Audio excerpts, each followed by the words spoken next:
இந்த வீடியோவில் fusion 360ல tool பாத் generate பண்ணுறதுக்கு எப்படி பவுண்டரி கிரியேட் பண்ணுற சொல்லி பார்க்கலாம்.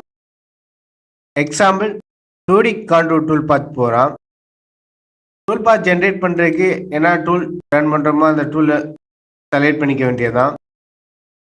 நெக்ஸ்ட் பார்த்தீங்கன்னா கான்டூர் செலெக்ஷன் பண்ணுறாப்புல இருக்கும். இப்போ பார்த்தீங்கன்னா அந்த கனெக்டட் கர்வ் மட்டும் தான் செலக்ட் ஆகும். இந்த டாப்ல இந்த இடத்துல மட்டும் ரன் பண்ணோம்னா இப்படி டோட்டலாக கனெக்டட் கர்வ் செலக்ட் ஆகுது. இது மாதிரி இருந்துச்சுன்னா இந்த ப்ரொஃபைல் ரன் பண்ணுறதுக்கு ஒன்று பாட்டம் சைடு செலக்ட் பண்ணி ரன் பண்ணலாம். இதை டாப்பில் செலக்ட் பண்ணிவிட்டு எப்படி நமக்கு தேவையான பவுண்டரி ட்ரிம் பண்ணுறதுனா முதல்ல இது மாதிரி செலக்ட் பண்ணிவிட்டு அதுக்கப்புறம் டவுல் ப்ரெஸ் பண்ணிங்கன்னா ஓப்பனாக க்ளோஸான்னு சொல்லி கேட்கும். ஓப்பன் கொடுத்துட்டு இதுலேருந்து எது வரும்னு சொல்லி கேட்கும். ஆப்போசிட் சைடு அதை மட்டும் செலக்ட் பண்ணினா போதும்.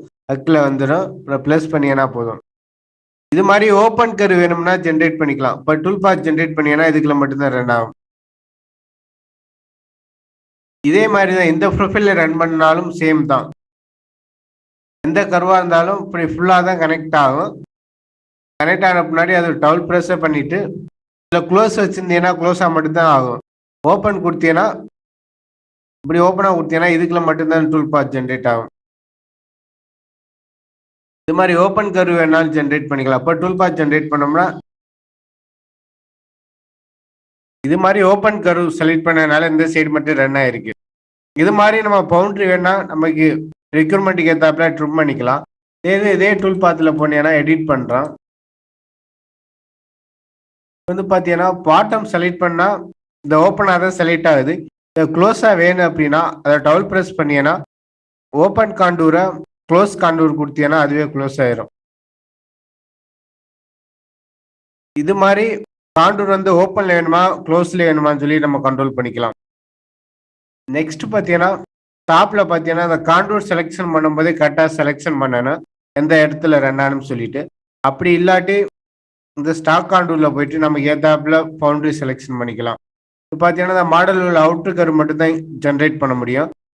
நமக்கு கஸ்டமைஸாக வேணும் அப்படின்னா ஓகே கொடுத்துட்டு டிசைனில் போயிட்டு ஸ்கெட்சு போயிடுங்க. ஸ்கெட்சில் போயிட்டு டாப் சர்ஃபேஸ் செலக்ட் பண்ணிவிட்டு எது மாதிரி நம்ம கஸ்டமைஸ் வேணுமோ அதுக்கு ஏற்றாப்புல ட்ரா பண்ணிவிட்டு அப்புறம் ஃபினிஷ் கொடுத்துட்றான்.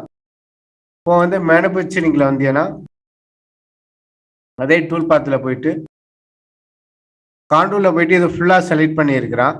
எனக்கு இந்த லொக்கேஷனுக்குள்ள மட்டும் ரன் ஆனோம்னா அந்த மாதிரி டிசைனில் போயிட்டு நம்ம ஸ்கெட்சு ட்ரா பண்ணிவிட்டு அப்புறம் ஸ்டாக் செலெக்ஷனில் போயிட்டு கர்வை செலக்ட் பண்ணிங்கன்னா இதுக்குள்ள மட்டும் டூல் பாத் ஜென்ரேட் ஆகும்.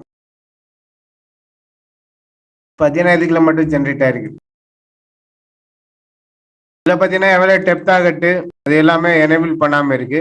எனேபிள் பண்ணிங்கன்னா அதுக்கு ஏற்றாப்புல ரன் ஆகும். எவ்வளோ டெப்த் வர போகணும் நான் செலெக்ஷன் பண்ணோம்னா அந்த டெப்த் வர ரன் ஆகும். டெப்த் ஆகட்டு வந்து ஒன்றமும் கொடுத்துட்றான். கொடுத்துட்டு ஓகே கொடுத்தீங்கன்னா இதுக்குள்ள மட்டும் டூல் பாத் ஜென்ரேட் ஆகும். இது மாதிரி டூல் பாத் ஜென்ரேட் பண்ணும்போதே நம்ம கஸ்டமைஸாக ஜென்ரேட் பண்ண முடியும்.